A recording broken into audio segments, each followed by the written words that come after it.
Halo sahabat peternak semua, kembali lagi berjumpa dengan saya di Seruni Farm Channel yang secara khusus membahas seputar budidaya peternakan ayam kampung.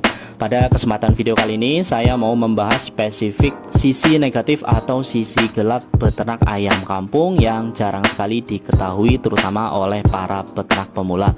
Sebenarnya sisi negatif ternak ayam kampung ini banyak sekali ya, seperti penyakitan, harga pakan mahal dan sebagainya. Tapi saya mau bahas spesifik tentang harga ayam kampung yang lebih sering jatuh beberapa tahun terakhir. Ini sebenarnya jarang sekali dibahas di YouTube ya. Kalau kita lihat di channel-channel YouTube peternakan itu banyak ya, lebih banyak mereka itu membahas seputar yang enak-enaknya saja tentang peternak ayam kampung. Misalnya di judul dikasih tulisan panenan ayam kampung itu gampang, ternak ayam kampung itu bisa bikin kaya, penghasilannya menjanjikan. Ada lagi yang bikin judul ternak ayam kampung ini gajinya bisa mengalahkan PNS ya. Ya banyak kata-kata yang wah ya, tapi mereka tidak banyak menjelaskan sisi negatifnya yang sebenarnya ini seharusnya diketahui oleh para peternak, terutama para peternak pemula ya. Jadi ini yang kalau saya lihat ini banyak peternak pemula yang terjun ke dunia peternakan ayam kampung ini setelah mereka latah melihat video-video di YouTube ya, tapi ya akhirnya mereka rugi dan kapok dan akhirnya ya hilang uang, rugi dan tidak melanjutkan peternak ayam lagi ya. Nah, seperti yang kita ketahui harga ayam kampung ini panenannya relatif lebih stabil dibandingkan dengan ayam broiler maupun ayam negeri. Tapi itu dulu, saya katakan lagi itu dahulu beberapa tahun yang lalu. Kenapa dulu ayam kampung ini harganya bisa sangat stabil? Karena segmen ayam kampung ini awalnya memang sangat spesifik. Misalnya pada masyarakat di Pulau Jawa biasanya mereka itu butuh ayam kampung ini untuk keperluan tradisi ya, misalnya saat maulidan, sunatan, pengantin, 7 hari, satu suro, lebaran dan sebagainya. Jadi ketika saat tradisi momen-momen itu harga ayam kampung ini biasanya terdongkrak naik ya, tapi habis itu turun lagi stabil. Nah selain tradisi, konsumennya pun sangat spesifik ya, biasanya mereka yang memang penggemar ayam kampung. Kedua ya jelas restoran-restoran yang menunya ayam kampung itu konsumen spesifiknya ya. Itu sebabnya selama beberapa tahun yang lalu harga ayam kampung ini panenannya selalu stabil ya, nggak pernah turun ya, naik turun tapi stabil ya, antara naik turun tapi ya naik sedikit ya, jarang sekali sampai anjlok ya. Itu dulu. Nah bahkan sampai tahun 2000-an saat ayam chopper mulai masuk ke pasaran, artinya suplai ayam kampung ini kan semakin banyak ya. Ada ayam lagi, ayam KUB, kemudian ada ayam-ayam persilangan lain. Itu kan stok ayam kampung ini kan akhirnya semakin banyak di pasaran. Tapi tetap saja harganya itu tetap stabil ya. Jadi ayam kampung ini beda ya dengan ayam broiler yang kadang jatuh sampai 15.000, di tingkat peternak sampai 12.000. Tapi ayam kampung itu harganya dulu ya segitu-segitu aja. Saya tegaskan lagi itu dulu ya, stabil ya. Nah sekarang ini kondisinya sangat berbeda sekali.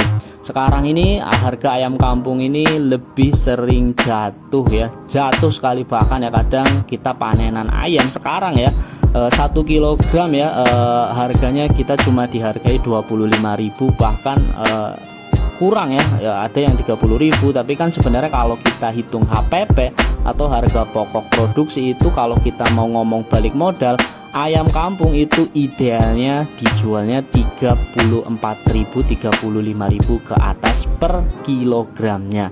Nah itu ya. Jadi tapi pada kenyataannya sekarang ini lebih sering jatuh ya, harga ayam itu cuma dihargai 30.000, bahkan lebih parah lagi 30.000 ke bawah kalau kita jual ke pasar. Nah itu ya. Nah kenapa kok demikian? Kenapa kok harga ayam kampung itu sudah tidak stabil lagi kayak dulu? Kenapa kok lebih sering jatuh? Nah penyebabnya apa? Ini temuan saya beberapa kali tanya ke para peternak, ke para bakul ayam yang ada di pasar, para bandar-bandar.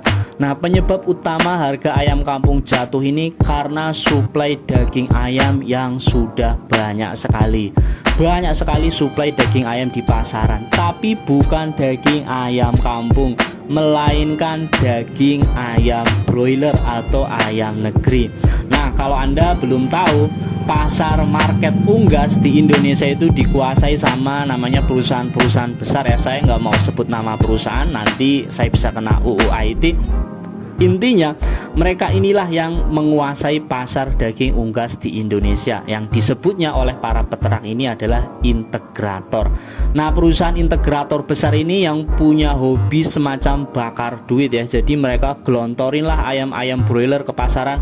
Mereka ini kan punya banyak suplai daging ayam ya, selain dari mitranya ya, para mitra-mitra peternak mereka ini juga punya kandang ya yang kapasitasnya itu bisa jutaan ekor ya. Jadi sekali keluar itu wah langsung banjir itu pasaran itu dengan ayam broiler yang mereka keluarkan.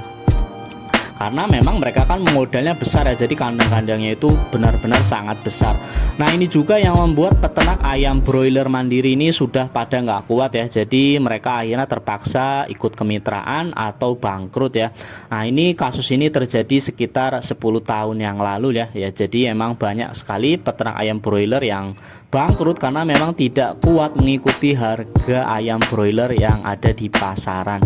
Nah, ini sekarang dampaknya ke peternak ayam kampung yang dulunya katakanlah harganya selalu aman, selalu stabil. Tapi karena ayam broiler ini oversupply, sangat melimpah di pasaran, dampaknya ayam kampung pun akhirnya terpengaruh juga, akhirnya ikut jatuh. Nah, kenapa demikian? Karena pasar ayam kampung ini meskipun segmennya itu khusus ya, artinya segmennya itu punya pasar tersendiri, tapi sebenarnya maupun ayam kampung atau ayam broiler ini adalah barang substitusi.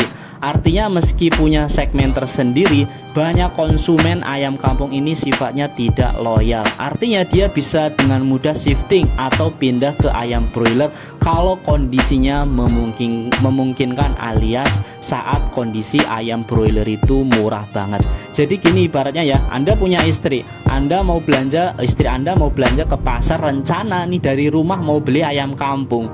Begitu sampai di pasar, sampai di lapak yang jual ayam kampung, dikasihlah harga taruhlah 50.000 per kilogram, itu sudah dipotong bersih, udah cabut bulu ya. Jadi memang harga pasaran ayam kampung itu kan dulu seperti itu ya, 50.000 itu udah bersih, udah dipotong. Nah, tiba-tiba dia lihat lapak sebelahnya yang jual ayam negeri, ayam broiler, cuma harganya 20.000. Nah, ibu-ibu mana yang nggak tertarik? Akhirnya dia nggak jadi beli ayam kampung, jadilah dia akhirnya pindah beli ayam kampung yang dibawa ke rumah ya. Jadi ini dampaknya apa? Dampaknya pedagang ayam kampung ini nggak laku, barangnya masih banyak, akhirnya dia nggak nambah barangnya, nggak ngambil daging ayam lagi dari pengepul. Nah, pengepul otomatis neken harga ke para peternak. Karena apa ya?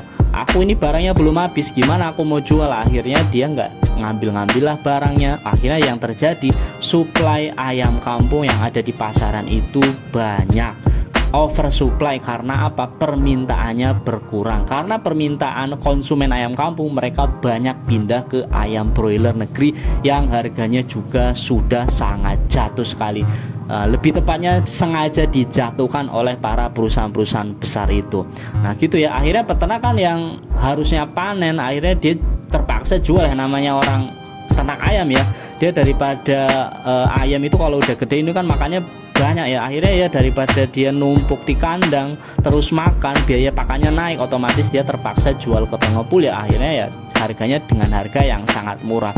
Itu ya penyebabnya kenapa daging ayam kampung ini akhir-akhir ini sering jatuh ya. Jadi penyebab utamanya adalah karena banyak sekali suplai ayam broiler, ayam negeri yang ada di pasaran. Nah itu ya, jadi memang peternak ayam kampung ini sudah tidak seindah dulu ya, sudah tidak seindah beberapa tahun yang lalu yang saat harga panenannya itu stabil ya. Ya memang namanya bisnis, mau bisnis apapun, mau kita tanam beras, tanam jagung segala macam, itu pasti ada naik turunnya. Tapi kondisi ayam kampung sekarang naik turun, tapi lebih banyak turunnya. Naik sedikit sekali, naik dari harga 35.000 per kilo, naik lagi jadi 36.000 per kilo, naik lagi 38.000 per kilo. Itu panenannya ya, tapi naiknya itu 1.000, 2.000, tapi sekali jatuh satu langsung 30.000, bahkan ada yang sampai dihargai 25.000 per kilogramnya untuk panenan ya. Nah itu ya penyebabnya kenapa harga ayam kampung ini makin kesini kok makin kayak roller coaster, naik turun memang, tapi memang lebih banyak turunnya, sementara kok pakannya naik terus. Nah kenapa kok pakannya tetap stabil padahal kok peternak kok harga ayamnya sudah jatuh ya? Karena yang bikin pakan ya perusahaannya ya itu aja ya yang saya sebut tadi. Nah ini yang lebih parah lagi ya, ada lagi perusahaan integrator, perusahaan besar ini sekarang main di ayam kampung juga, main di budidaya ayam kampung juga. Saya nggak mau sebut merek ya, saya nggak mau sebut perusahaan. Ini ayam ini spesifik saingannya ayam KUB dan ayam chopper. Ini adalah ayam persilangan ayam Eropa yang disilangkan dengan ayam pelung, lalu dia budidayakan secara mandiri di perusahaannya dia, anak perusahaannya dia, dan itu ayam kampungnya itu langsung digelontorin ke pasar ya. Nah ini kan sebenarnya harus diatur oleh pemerintah ya. Ini saya tanya juga, ini jadi heran, ini pemerintah ini kemana, kayak lepas tangan. Padahal ini sudah beberapa kali perusahaan integrator ini didemo ya, baik oleh para peternak ayam kampung maupun para peternak ayam broiler mandiri, supaya perusahaan besar ini janganlah ngelontorin ayam broiler terlalu banyak ke pasaran. Tapi ya seperti yang kita ketahui, pemerintah ini seolah lemah ya kalau di hadapan para perusahaan-perusahaan besar. Jadi selalu berulang, selalu terjadi. Akhirnya para peternak ini yang sebenarnya menggerakkan ekonomi di pedesaan, akhirnya malah pada bangkrut karena kebijakan pemerintah itu sendiri. Ya itu ya sharing saya tentang kenapa kok harga ayam kampung ini akhir-akhir ini sejak 5 tahun terakhir ya tepatnya kok lebih sering jatuh dibandingkan lebih sering naiknya ya, karena tadi banyak sekali integrator yang menggelontorkan daging ayam broiler ke pasaran yang secara tidak langsung mempengaruhi harga ayam kampung.